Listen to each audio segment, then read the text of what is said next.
두부도 먹나요? 된장찌개도 위험한가요? 콩나물도 안 되는 건가요? 뭐 이런 질문들이 너무 많아요. 이런 증상이 있는 분들은 콩 섭취를 정말 주의하셔야 해요. 그런데 이 균형이 깨지면 문제가 생깁니다. 그럼 언제 이 균형이 깨질까요?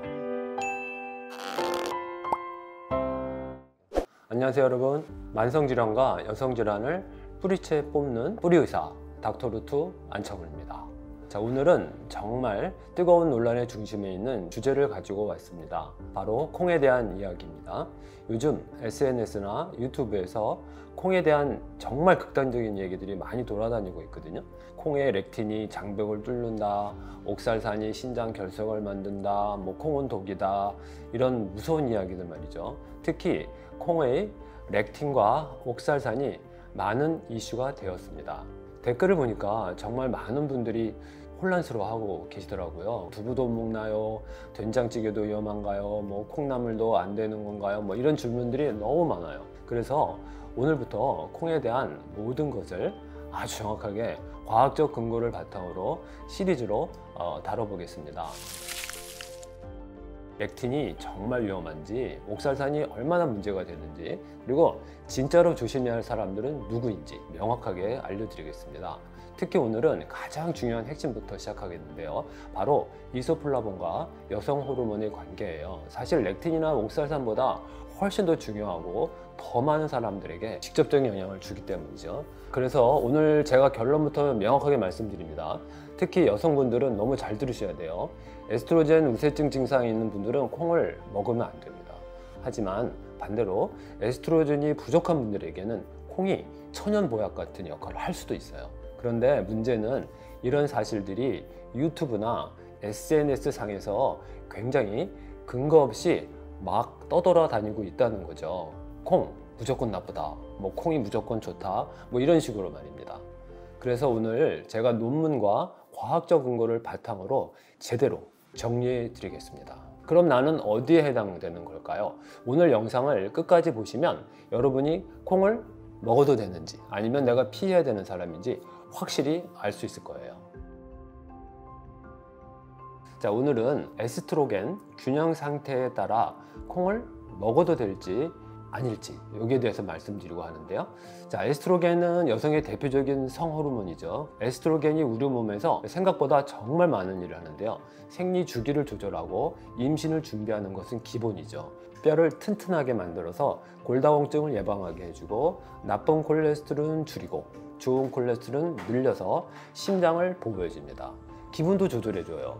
피부에 콜라겐을 만들어서 탄력도 유지해주고, 마치 여성의 몸을 총관리하는 매니저 같은 역할을 하는 겁니다. 그래서 폐경 후에 에스트로겐이 급격히 줄어들면 온갖 문제들이 생긴다는 거죠.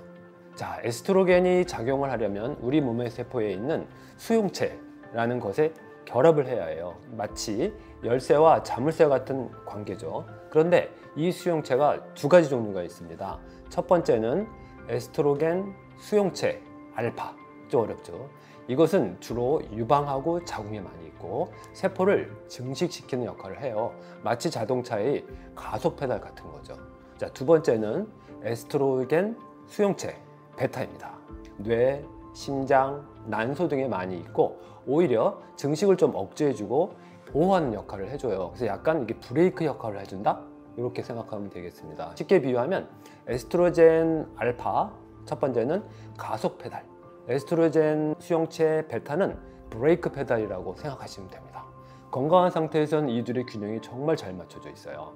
적당히 가속도 하고 브레이크도 밟고 이러는 거죠. 그런데 이 균형이 깨지면 문제가 생깁니다. 그럼 언제 이 균형이 깨질까요? 바로 에스트로겐 우세증 때문입니다.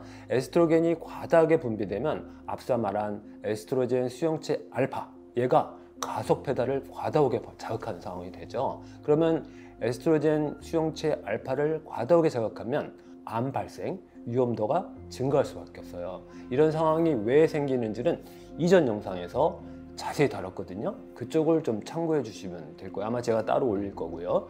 간단히 말하면 살이 찌거나 스트레스를 받거나 환경 흐름에 노출되거나 간 기능이 떨어지는 등 이유로 발생하였고 가장 중요한 그 장의 세균 불균형이 원인이 될 수가 있죠. 자, 에스트로겐 우세증의 대표적인 증상들을 한번 셀프로 체크해 보세요. 유방통이 자주 있거나 생량이 너무 많거나 불규칙하거나 감정 기복이 너무 심하고 살이 잘 찌거나 특히 하체에 찌는 분, 그리고 잠이 잘 안 오는 증상들이 있다면 반드시 의심해 볼 수 있습니다.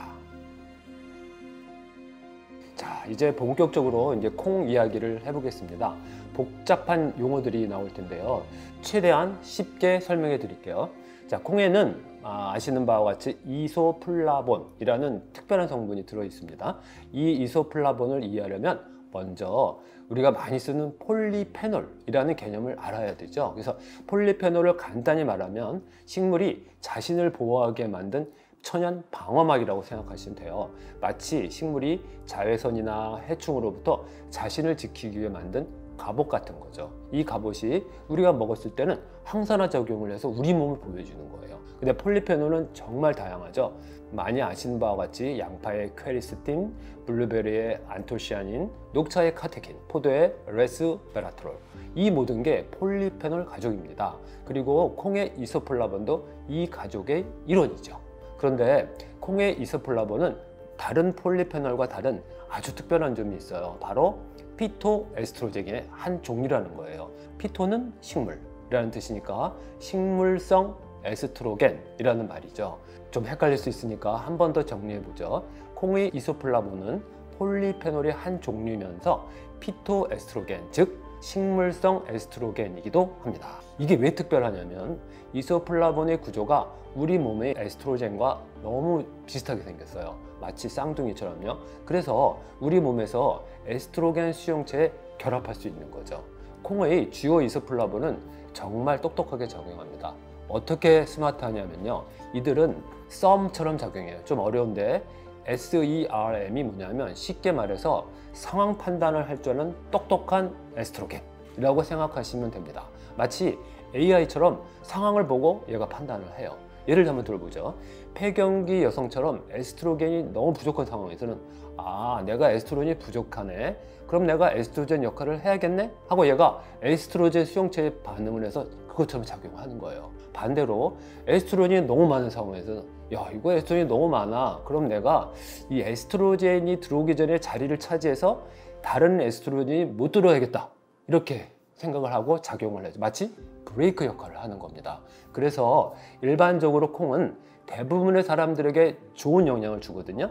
특히 에스트로겐 수용체 베타, 즉 브레이크 페달을 더 선호해서 항염작용, 항산화작용, 뼈 보호 등이 좋은 결과를 나타냅니다.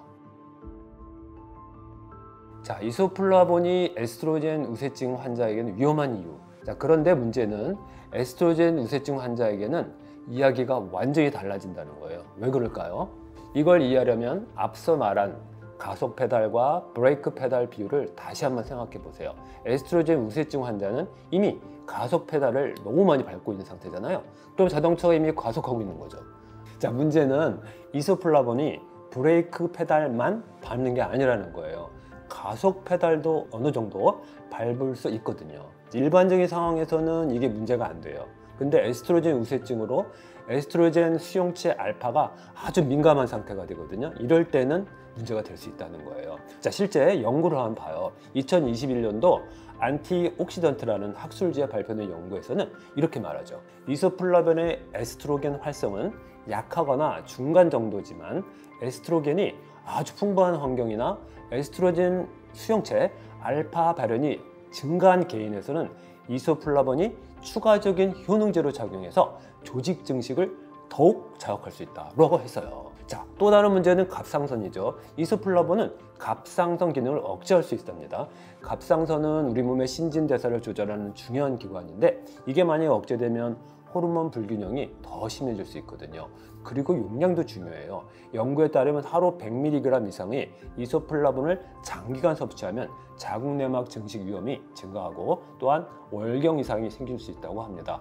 결국 핵심은 이거죠. 콩의 이소플라본은 기본적으로는 좋은 성분이지만 이미 호르몬 균형이 깨진 사람에게는 위험할 수 있다. 마치 감기 걸린 사람들에게 찬물이 독이 될 수 있다는 그런 것처럼요. 자, 특히 이런 증상이 있는 분들은 콩 섭취를 정말 주의하셔야 해요. 생리량이 과다하거나 불규칙한 분, 유방통이 자주 있는 분, 유방암이나 자궁 내막암, 병력이 있는 분, 감정기복이 아주 심한 분들, 그리고 갑상선 질환이 있는 분이 거기에 해당됩니다. 자, 오늘 영상을 정리해 볼게요. 콩, 특히 콩의 이소플라본은 정말 아주 똑똑한 성분입니다.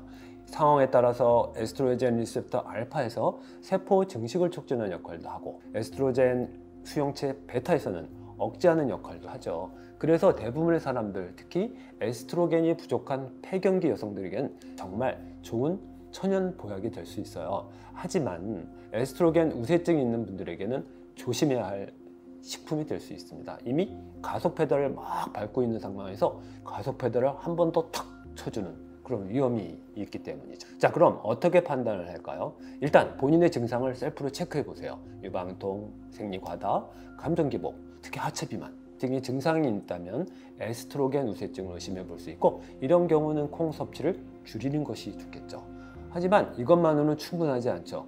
왜냐하면 똑같은 콩을 먹어도 사람마다 반응이 완전히 다를 수 있거든요. 어떤 사람은 문제없이 잘 처리하는데 어떤 사람은 부작용으로 고생하죠. 이 차이를 만드는 핵심이 바로 장 상태입니다. 그래서 다음 편에서는 장내 미생물이 콩을 어떻게 처리하는지, 왜 사람마다 반응이 다르지, 그리고 본인의 장 상태를 그럼 어떻게 체크할 수 있는지를 자세히 알려드리겠습니다. 특히 장내 미생물 불균형이 있으면 콩이 정말 위험할 수 있거든요.